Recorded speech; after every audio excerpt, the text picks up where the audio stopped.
She's natural. She's like the kind of, in some ways, the opposite of a Kardashian. Her face is not overly prodded or manipulated. She looks normal. She looks like just a pretty American girl. I think another thing that people are responding positively to is she's all woman. You know, she has a great hair on her that would be the envy of virtually every woman.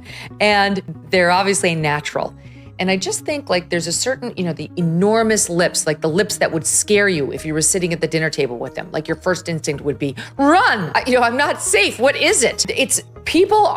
They're done with it, Michael. And so here comes this actual natural American beauty. Here's what JD Vance told the fellas over at our pals, the Ruthless podcast. Yeah, my political advice to the Democrats is continue to tell everybody who thinks Sydney Sweeney is attractive is a Nazi. It was a trap for the left, because you and I both know what happened in November 2024. The listening audience here knows what happened in November 2024 and what the message was. Something strange is happening in Hollywood, and it starts with Sydney Sweeney. She didn't launch a controversial brand or stir up viral drama. All she did was show up looking normal. And somehow, that's become headline news. She's not overly filtered, not full of fillers, and hasn't sculpted her face into a social media template. In a world shaped by Kardashian-style beauty, Sydney's natural look feels like a quiet rebellion. And people are obsessed, because when everything's fake, real becomes radical.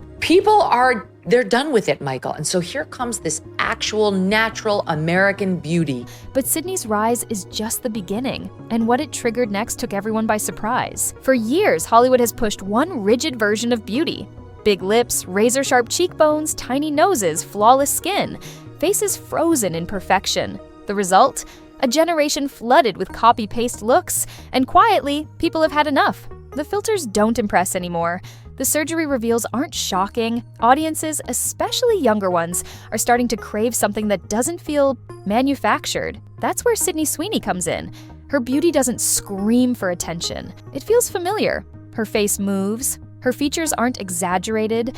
And when she smiles, it's not filtered through a plastic sheen. She looks like someone you could know, and in today's hyper-edited world, that's becoming rare. She's natural. She's like the kind of, in some ways, the opposite of a Kardashian. So here comes this actual natural American beauty. Megyn Kelly touched on a powerful idea when she brought up hyper-reality, the concept that when something becomes too enhanced, it loses its essence. Like a strawberry turning into a Jolly Rancher, it might be sweeter and flashier, but it doesn't taste like the real thing anymore. That's exactly what's happened with beauty culture. What started as small admiration, a nice nose here, a defined jawline there, spiraled into a race for extreme edits. The result?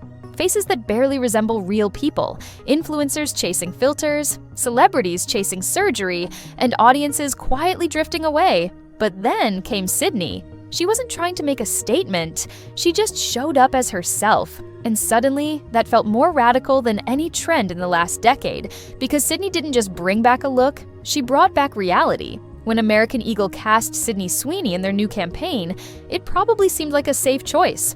Jeans, a familiar face, and a clean, all-American aesthetic. Nothing controversial, nothing risky, but that ad did something no one expected. It exploded, not because of what she wore, not because of what she said, but because of how she looked, or rather, how normal she looked. Here's what JD Vance told the fellas over at our pals, the Ruthless podcast. Yeah, my political advice to the Democrats is continue to tell everybody who thinks Sydney Sweeney is attractive is a Nazi. That appears to be their actual strategy. I mean, it actually reveals something pretty interesting about the Dems, though, which is that you have like a normal, all-American, beautiful girl doing like a normal jeans ad, right? They're trying to sell jeans to kids in America, and they have managed to so unhinge themselves. In an industry full of extremes, Sydney's simple, natural beauty cut through like a lightning bolt. Viewers didn't see a brand. They saw a reminder of something real. The ad wasn't overproduced.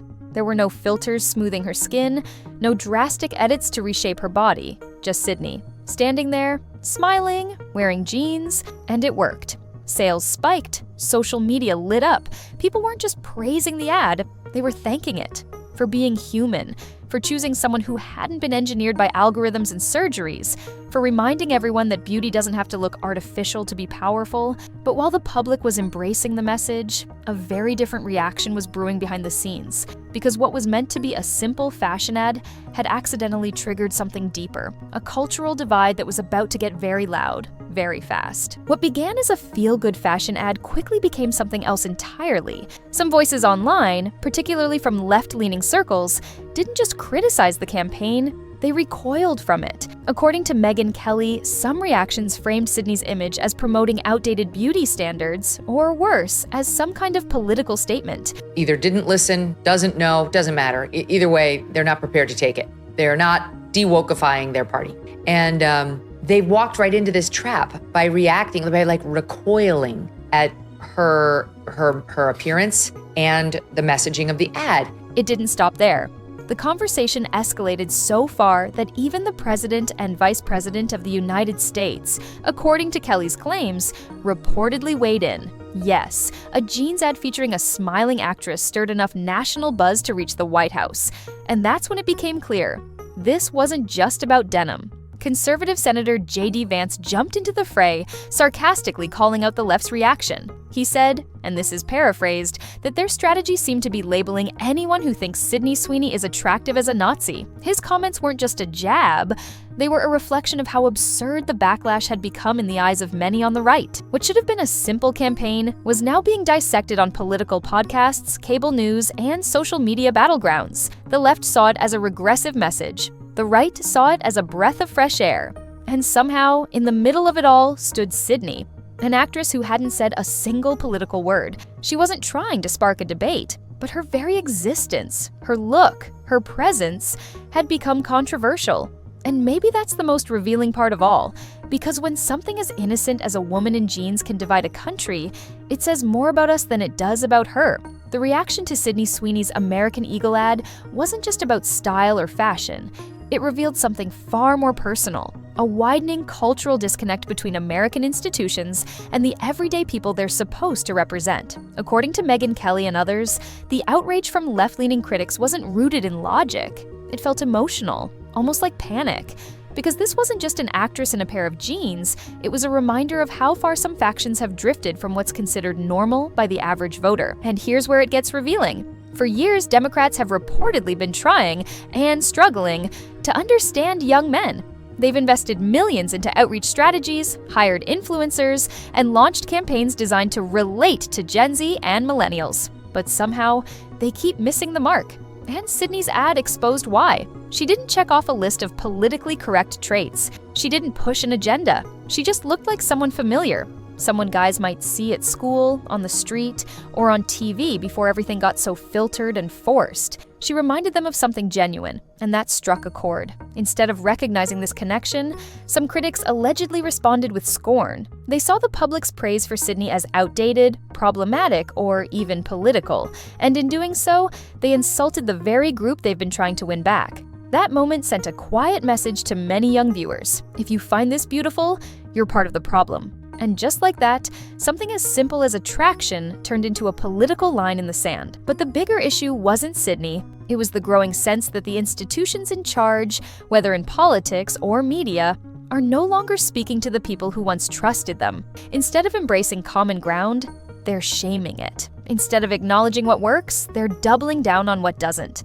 And this time, it wasn't a policy debate or a viral tweet that exposed the divide. It was a girl in a denim ad. And the culture couldn't handle it. There's something wild about where we are right now, where looking normal feels like an act of rebellion. Sydney Sweeney didn't try to start a culture war. She didn't release a controversial podcast or speak at a rally. All she did was appear in a brand campaign wearing simple jeans, with a face that hadn't been overly sculpted, a body that wasn't retouched, and a vibe that felt completely real. And that alone shook the internet. But why? Because for the past decade, Hollywood and the elite media have shaped culture with precision. Beauty has been redefined through filters. Identity has been monetized.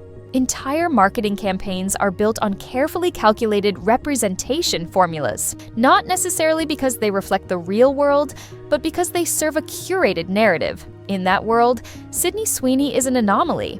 And anomalies are dangerous. Her presence reminds audiences, especially younger ones, that they've been sold a version of beauty, lifestyle, and values that maybe, just maybe, wasn't actually for them. And the reaction from critics confirms it. Instead of saying, "Here's someone people relate to," the backlash made Sydney a symbol of everything wrong, simply because she didn't fit the hyper-politicized mold. Instead of celebrating authenticity, some voices tried to reframe it as offensive.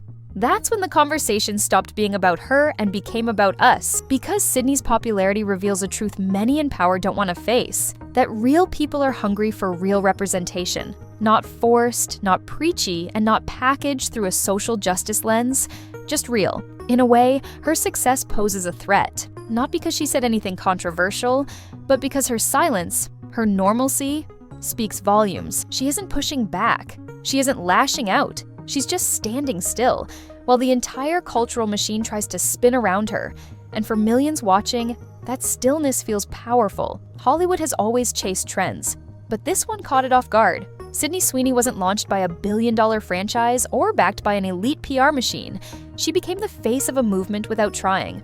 A movement that's quietly pushing back against the synthetic standards the industry has been selling for years. Because here's the truth, the overproduced, over-filtered era of celebrity may finally be cracking. Audiences aren't falling for the ultra-curated, surgically identical faces anymore. There's growing fatigue with the influencer aesthetic. The sharp angles, the perfect lighting, the robotic personalities. Viewers want something that feels unscripted, unedited, and human. And Sydney gave them that, accidentally. Her American Eagle ad didn't scream for attention. It whispered something more powerful. This is what real looks like, and the numbers proved it. According to sources, the campaign didn't just trend, it moved markets. American Eagle's stock reportedly surged. Sales rose, engagement skyrocketed. The brand had tapped into something more than fashion. It had touched on emotion, nostalgia, authenticity. That kind of resonance can't be faked, and Hollywood noticed. Behind the scenes, talent agents, casting directors, and brand consultants are starting to ask a new question. Are we pushing the wrong image? Are we selling people a dream they no longer want? Because if Sydney, with no agenda, no shock factor, and no message, can outperform the most calculated campaigns of the year, maybe it's time to rethink what really connects. And the irony? All of this happened without her even trying. Sydney Sweeney's rise isn't about drama or loud declarations. It's about something quieter, but far more impactful. She showed us that in a world drowning in filters, overcorrection, and performative perfection, simply being real can feel revolutionary. She didn't have to shout. She didn't have to take sides or make headlines for controversy. Her presence, natural, approachable, and undeniably genuine, said everything without saying a word. And that's the secret power she holds. In an age where so much of our culture feels staged or fake, Sydney reminds us that authenticity still matters. That beauty isn't a formula to be cracked or a look to be manufactured. It's something deeper, a connection to what feels honest and human. Her story isn't just about Hollywood or politics. It's about all of us, craving realness in a time of constant noise and confusion. So maybe the real lesson here isn't about an ad campaign or a political battle. It's about what happens when the world remembers what it means to be normal. Because sometimes that's where the true revolution begins.